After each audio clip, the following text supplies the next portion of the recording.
On poursuit cet après-midi donc avec 2 témoins sous le titre d'une intervention qu'ils ont choisi d'appeler Chemsexeur du mensonge à la reconquête de soi. Jérémy M et Yann B. Voilà. Alors Jérémy M, parce qu'on se dit c'est plus facile d'intervenir comme anonymement, mais pour ceux qui sont montpelliérains, l'anonymat de Jérémy Malek, l'ami, est tout à fait illusoire. Suffisamment connu à Montpellier, coordinateur d'un centre de santé spécialisé dans les soins de premier recours, qui a eu aussi un passé politique comme adjoint au maire à Montpellier dans la mandature précédente. Un centre qui intervient auprès des populations précaires, en difficulté, avec une prise en charge également de personnes souffrant d'addiction. Et notre deuxième témoin, Yann B., qui témoigne également et qui est auteur de son livre « Ma vie en poudre », qu'il dédicace très aimablement à ceux qui le souhaitent après son intervention. En préparant tout ça, on s'est dit que ce ne serait pas un exercice facile, même si vous l'avez déjà fait, mais là, il y a beaucoup de monde. Et il faut prendre la parole pour parler de soi, ce qui n'est pas simple. Et donc, une question toute simple, pour un quart d'heure environ. Comment on entre dans cette addiction, comment on la vit, et surtout, comment on en sort. Je vous laisse la parole. Comme vous le souhaitez, le premier qui se lance. Je suis chaud. Écoutez, moi, ma première prise, c'était il y a 12 ans, donc j'en ai 36, donc c'est quand même un petit moment. Les choses n'étaient pas de la même manière, c'était pas aussi démocratisé. C'est-à-dire que maintenant, quand on va dans un plan, on peut directement avoir un oreille sur une table et dire est-ce que tu vas en faire une. Non, moi, c'était pas comme ça. Mais ça s'est fait quand même aussi naïvement et anodinement. On m'a proposé donc du GHB. Et j'en ai pris parce que j'étais habitué à prendre du popper, c'est que je trouvais pas ça un mal ou quoi que ce soit. Et puis petit à petit, donc, de produit en produit, je suis arrivé donc au cathinone ou du moins moi ce qui était ma drogue préférée, la MDMA. Et donc voilà, ça se fait assez anodinement en fait. Je sais pas comment tu l'as vécu toi. Moi je suis entré, on avait dit qu'on se mettait debout parce qu'apparemment on voit pas du fond. Moi je suis entré, on en a parlé un petit peu dans la table ronde, enfin dans la présentation tout à l'heure, je suis entré dans le chemsex et j'y suis resté 10 ans, d'abord sous forme de sniff, puis ensuite pendant 4 ans sous forme de slam, donc les injections, vous avez dû entendre ce terme depuis ce matin. Je suis entré par des sexualités hard, je pense qu'il n'y a que des majeurs ici, donc je suis entré à travers la pratique du fist, et très vite on en reparlera tout à l'heure, et on l'a déjà entendu, ce terme de communauté qui est très important parmi les pratiquants, les croyants et les pratiquants. Voilà moi comment j'y suis entré, donc on y vient doucement, puis un jour on propose plus, donc avec l'injection, et puis voilà. Après le truc c'est que si la drogue se développe aussi rapidement, c'est qu'en fait c'est bon, on en reprend parce qu'on en a envie, parce que ça fait plaisir, parce que ça fait du bien. Moi je sais que ça m'a ouvert l'esprit, je dépassais mes fantasmes, je dépassais mes envies. Tout ça c'est un grand processus, un peu comme une épidémie. Une épidémie, quand elle est mortelle d'un coup, elle ne se développe pas. Là, elle se développe petit à petit parce que justement, on le recommande. Moi, je le recommandais avec les personnes avec qui je consommais en disant écoute, tu vas prendre ce produit-là. Bon, je faisais toujours de la prévention. Je disais voilà, ça pendant 3 heures. 3 heures après, ça va te faire ça. Le lendemain, tu seras comme ça. Bon, cette bienveillance, j'ai l'impression qu'elle y est moins. Mais c'est vrai que je recommandais ce produit parce que c'était quelque chose qui était bénéfique pour moi. Et après, il y a une bascule qui se crée, mais dire la drogue c'est mal, c'est pas pour moi la chose la plus intelligente à dire à quelqu'un qui se prend des produits, quoi. Moi, j'aime bien parler de surhomme. On devient un surhomme, ce fameux Hulk là qu'on a peut-être tous vu ou pratiquement dans notre enfance, c'est-à-dire on décuple notre force, on décuple notre capacité à avoir des relations sexuelles, surtout dans la durée. Moi, je suis quelqu'un d'assez entier, donc je suis allé vraiment jusqu'au bout. Donc j'y allais et par très forte dose et par beaucoup de régularité, aussi bien dans une même soirée qu'en répétition de sex party, en fait, de partouze. J'y allais aussi, ça pouvait durer jusqu'à 72 heures, sans manger, sans dormir, juste en ayant une activité, alors de moins en moins sexuelle, mais de plus en plus d'injections. Donc en fait, on est effectivement ce surhomme, on dépasse nos propres limites, on dépasse des limites aussi, on casse des plafonds de verre, puisqu'on est vraiment dans une autre dimension qui ne nous appartient plus, qui appartient à un autre soi-même. On parlait tout à l'heure de violence. on ne s'en rend absolument pas compte, mais on est demandeur de violence aussi. On est vraiment demandeur de violence, la soumission au produit, la soumission à l'autre. Je ne rentrerai pas dans les détails, mais on peut aller très très loin dans des choses très sordides, dans lesquelles on se met complètement en danger. Il y a aussi ce plaisir finalement à se violer soi-même, puisque quand on s'injecte un produit dans le bras, il y a une violence, et donc il y a un viol de soi-même, on demande à être violé, et en même temps on prend beaucoup de plaisir. Donc je ne vais pas entamer ma thérapie avec vous, je vous rassure, mais en tout cas ce plaisir il est inhérent de toute façon tout à l'heure, Fred le disait, dès l'achat du produit. Ça devient le stimulant. Et on sait très bien ce qu'on va faire de ce produit, on sait très bien ce qu'il va nous apporter. On sait très bien qu'on va le partager en communauté, et c'est en communauté de pratique, on l'avait évoqué en préparation, c'est-à-dire que moi qui ai vécu le sniff et ensuite le slam, d'un seul coup, les gens, quand on devient slammer, on a la communauté des slammers, il n'y a plus qu'elle qui nous intéresse, puisqu'on est vraiment dans un acte très particulier de s'injecter, d'injecter l'autre aussi. On va aussi parfois, je suis désolé, c'est peut-être un peu cru pour certains, mais jusqu'aux échanges de seringues, tout ça, on est dans le symbole. On est vraiment dans le symbole avec le slam, peut-être plus qu'avec le sniff, et c'est ça qui est très, très, très excitant. Dans l'entrée, ce qu'on n'a pas dit, c'est qu'il y a évidemment des terrains de fragilité. Franck l'a dit, moi j'ai commencé à me slammer dans une période extrêmement difficile, douloureuse et humiliante pour moi.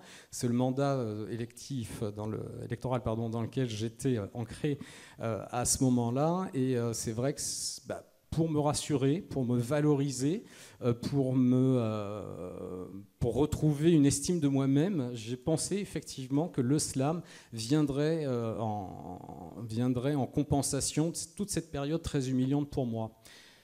Tout ça, c'est qu'un leurre, on en est d'accord. C'est pour ça qu'on avait décidé d'intituler cette intervention du mensonge à la reconquête de soi. Je ne maîtrise pas le temps, Franck, on ne maîtrise pas. Non, mais je vous le dirai, il n'y a pas de souci. On a bien timé quand il nous a dit c'est 20 minutes, on a...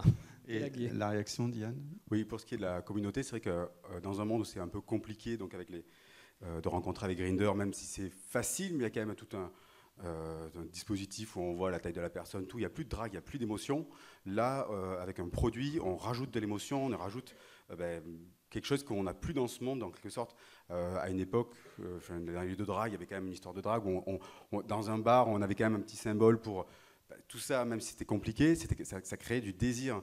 Et là, on n'a plus ce désir-là. Et donc, du coup, on rentre dans un petit schéma où on agite le petit sachet de poudre. On a une communauté de personnes autour de soi qu'on ne connaissait pas. Et après, du coup, on n'a plus qu'à consommer. Et après, on peut avoir... Mais c'est vrai que tu as raison, les communautés ne se mélangent pas. Ouais.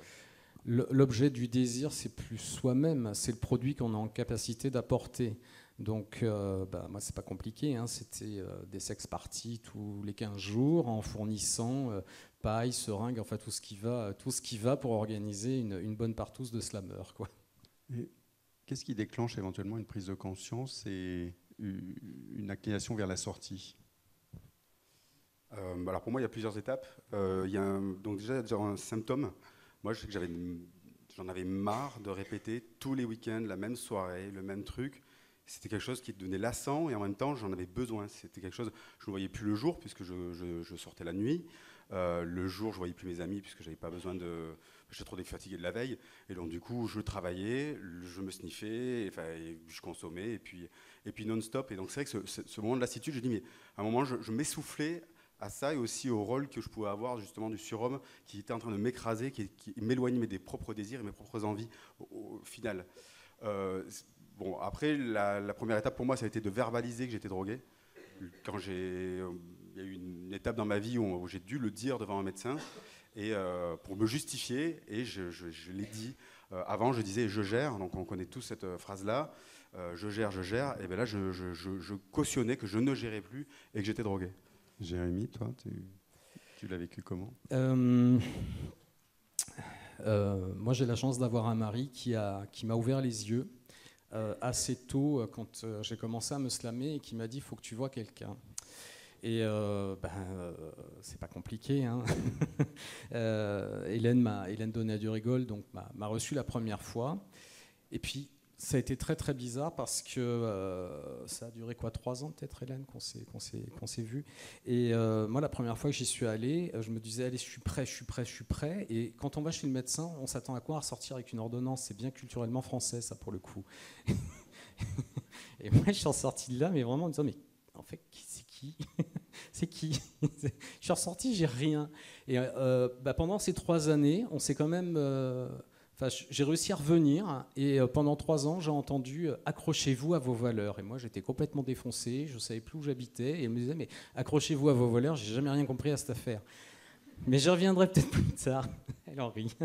Et puis, en fait, pendant ces années-là, il y a eu de la rechute. Et Yann, c'est un peu pareil. Pour toi, il y a eu de la rechute et ça fait vraiment partie de la guérison de rechuter. C'est pas grave de rechuter, ça arrive. Et petit à petit, il y a cette lassitude de se dire, mais putain, j'ai plus le même plaisir qu'avant là. Et en fait, c'est à partir de ce moment-là qu'on s'aperçoit qu'on est dans le mensonge, que oui, la drogue, c'est un leurre en fait. Ça nous fait croire, ça nous fait rêver, et on s'aperçoit que le truc, c'est non, il n'y a plus de plaisir, ça nous apporte plus que ça nous apportait au début.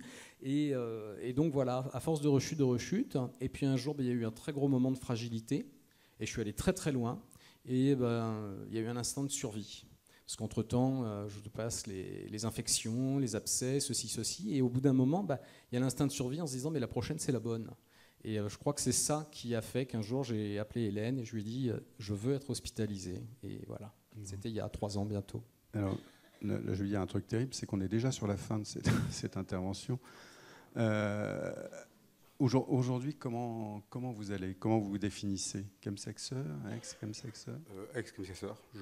J'ai eu l'occasion, donc après un an d'arrêt, les médecins ils disent souvent qu'il faut 1 an d'arrêt de produits pour être, pas être guéri, mais du moins avoir un éloignement avec l'abstinence. Et c'est vrai que pour moi c'est mon cas, donc je le dis souvent. J'ai refait un plan où concrètement je dominais un mec, fait toute une histoire, et le mec il me dit mais c'est génial, on va se revoir, c'est un truc de dingue ce qu'on fait et tout. J'ai dit mais non, c'est la drogue qui fait dire ça quoi. Et comme on dit la drogue est un mensonge, là je ne croyais plus au propre mensonge. Donc comme je dis comme métaphore souvent, c'est que en fait là c'est comme si je fêtais Noël sans croire au Père Noël quoi. Concrètement et là le mec il me dit mais si, j'ai dit non, on le sait très bien quand même. Moi je savais parce que j'avais pris du recul sur toute mon addiction, et donc c'est pour ça que maintenant moi je me considère ex-chemsexeur. Il m'arrive de temps en temps de prendre des prises, mais à chaque fois, j'appelle ça comme une piqûre de rappel. Et je me dis, franchement, c'est pas aussi bien qu'avant, quoi. Enfin, ça arrive à rien, quoi. Je vais bien, tu le sais. non, je vais bien. C'est pas moi de le dire. Mais on est toujours dans cet état d'esprit de se dire, ça peut revenir. Ça peut revenir, et il y a quelque chose d'essentiel que moi j'ai appris pendant mon hospitalisation, parce que j'étais hospitalisé 3 semaines en hospice complète, puis 15 jours en hospice 2 jours. Il y a quelque chose que j'ai compris, c'est moi, comment je fonctionnais moi. Et une fois qu'on a compris comment on fonctionne, avec cette addiction, avec ce célèbre circuit de récompense, on se maîtrise. Donc ça se voit pas trop, mais je fais du sport, mais je suis aussi gonflé au stress. Et puis j'ai retrouvé d'autres plaisirs, et puis j'ai enfin compris ce que c'était que s'accrocher à ses valeurs, Hélène. Merci beaucoup. Est-ce qu'il y a des questions, des réactions? Je vais vous laisser applaudir, c'est mérité.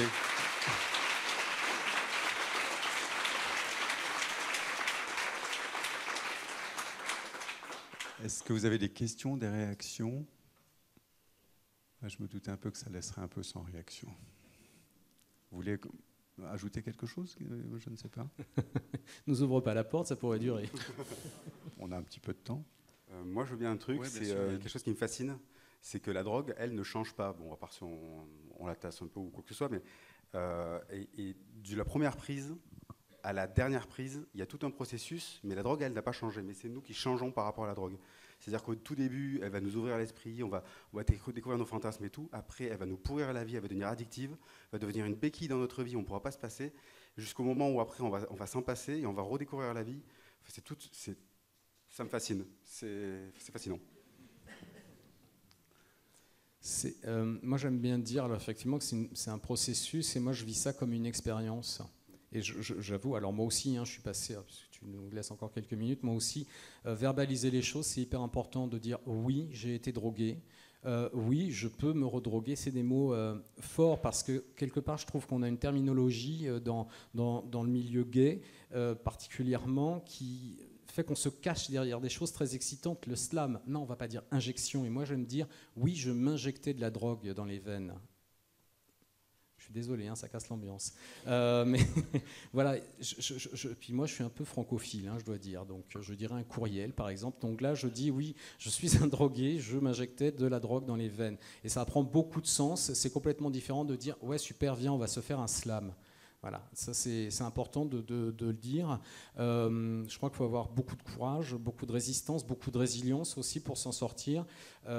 Et donc oui, moi je vis ça comme une expérience et je le partage aujourd'hui très volontairement et de façon tout à fait désanonymée, donc avec le plus de bienveillance possible, parce que cette expérience, chacun peut la vivre et il y en a beaucoup effectivement parmi les jeunes notamment qui la vivent aujourd'hui.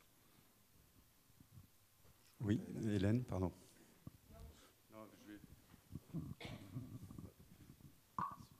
Vu qu'on a 5 minutes encore, je pense, et que demain, tout le monde ne sera pas à l'atelier, je crois qu'une des questions que se posent de nombreuses personnes qui accompagnent des usagers de chemsex, c'est un petit peu comment vous retournez à une sexualité sans chem et comment ça se passe. Alors, on ne va pas faire le teasing de l'atelier de demain, mais c'est un atelier moi, qui me tenait quand même très, très à cœur qu'il soit présent, parce que c'est des questions qu'on a de l'ensemble des soignants qui veulent accompagner des usagers de chemsex.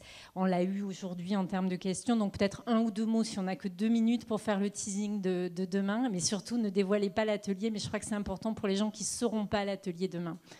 Et merci Jérémy. C'est complexe.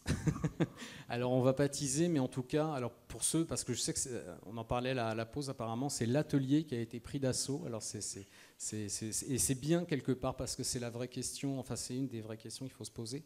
On a des parcours totalement différents sur nos retours à la sexualité. Alors bon, je sais pas à quel moment s'arrête le teasing. En tout cas, c'est une question complexe. Moi, bientôt 3 ans après mon sevrage, je me la pose encore. Je m'accorde beaucoup de bienveillance avec moi-même et surtout, oui c'est ça, je m'accorde beaucoup de bienveillance et surtout j'adapte finalement un non-retour à la sexualité en fonction de ce que je suis aujourd'hui, de ce que je ne veux plus être surtout. C'est difficile de baptiser, Hélène. Bon, pour moi, en une ligne concrètement, c'est la frustration, le stoïcisme, c'est-à-dire que en ne consommant plus, je suis frustré. Cette frustration, du coup, crée du désir. Et du coup, j'ai plus besoin de produits puisque j'ai du désir. Enfin, c'est un peu A plus B égale C, c'est assez rapide. C'est un sexologue qui m'a dit ça et quand je suis sorti là, je fais ouais. C'était... mais vraiment, ça m'a énormément aidé. Donc, du coup, ça a été l'une des choses, la frustration, en fait. Ouais. Vous vouliez dire, mais alors vraiment très rapidement. Attendez, je vais vous apporter le micro, ce sera plus simple. Et du coup, je vais faire un petit lien avec notre atelier de demain avec Vivien et Bénédicte Julien. Bim. Nous, on fait un atelier sur le repérage précoce. Et en gros, le repérage précoce, c'est éviter que le plaisir, le chemsex récréatif, vire au chemsex addictif. Et du coup, comment est-ce que ce serait envisageable, finalement, sur la longueur ? On fait une addiction sur 1 an, donc un chemsex sur 5 ans, 10 ans, 15 ans, que le chemsex reste récréatif. Est-ce que ça, c'est possible ? Merci. Qui se lance ? Moi, ouais, c'est marrant parce que juste avant, on en a un petit peu parlé. Moi, j'ai absolument pas de recul. J'ai rencontré beaucoup de chemsexeurs qui me disaient mais moi je gère, moi j'ai pas le même rapport au produit que toi. Moi c'est vrai que comme je le disais en introduction, c'était à fond. Et donc c'était loin d'être récréatif. J'ai connu le manque, donc c'est compliqué pour moi d'entendre des gens très objectivement me dire mais moi je le fais que de temps en temps. Peut-être. Mais c'est quoi de temps en temps ? Si c'est tous les week-ends, c'est moins de temps en temps déjà. Donc je ne sais pas, j'ai du mal à croire avec le plus de recul possible que quelqu'un puisse dire mais moi ça fait 10 ans que je sniffe, mais je gère. Voilà. Yann, je pense comme toi. Maintenant, je suis tombé dans la marmite, je ne crois plus aux mensonges. Donc, du coup, je peux avoir le recul.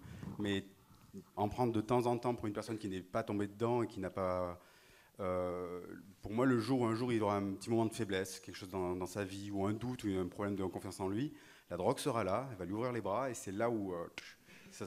moi, j'ai un peu de mal à dire... Pour moi, c'est que latent. Il y a un jour... Après, c'est que mon avis. Hein. J'ai un peu du mal à le croire. Par contre, oui, il faut avoir du recul sur la situation et toujours avoir une vie bien remplie pour vraiment ne pas être accroché à ça, parce qu'après, on s'identifie à la drogue. Il n'y a aucune norme hein, qui dit bah, ça c'est récréatif et ça c'est de la dépendance. Enfin, moi j'en connais pas après, mais c'est ça en fait. Alors c'est plus ça va être plus un ressenti, voilà. Oui. Donc et je respecterai quelqu'un qui alors et j'en ai vu hein, des mecs hein, dans les partouzes me dire ah non mais moi c'est de temps en temps, puis tu les vois tous les mois hein, donc mais pourquoi pas, je veux dire après tout c'est sa vision. C'est comme moi, jusqu'à ce que j'appelle Hélène pour lui dire Hélène, il faut que je sois hospitalisé. J'étais pas un drogué, voilà. Bien, écoutez, merci infiniment. De toute façon, ça donne un avant-goût de ce que sera l'atelier auquel vous serez présents tous les deux demain. Aussi, c'est aussi la poursuite des témoignages à travers la projection de ce soir où vous allez être présents tous les deux lors du débat, donc on n'a pas fini. Puis je pense qu'en fait, vraiment un grand merci à nos deux premiers intervenants et intervenantes et à vous deux, parce que je crois que ça a permis effectivement d'apporter cet éclairage sur le chemsex, sur ce qui se joue en fait de façon particulière dans le rapport au produit. Fred Bladou l'a bien dit, c'est pas un rapport au produit, c'est tout ce qui se joue dans la dimension communautaire et individuelle de l'accès au plaisir, dans la façon dont les produits sont parfois des béquilles pour supporter la vie, voire ce que je dis parfois des bouées de sauvetage dans des stratégies de survie. Et que si on ne prend pas effectivement la singularité de ces contextes et de ces rapports aux produits, je crois qu'il est difficile d'intervenir de façon pertinente. Moi, je laisserai une phrase de conclusion à cette demi-journée à Anaïs Nin. Si je n'avais pas créé mon propre monde, je serais probablement morte dans celui des autres. Je vous remercie.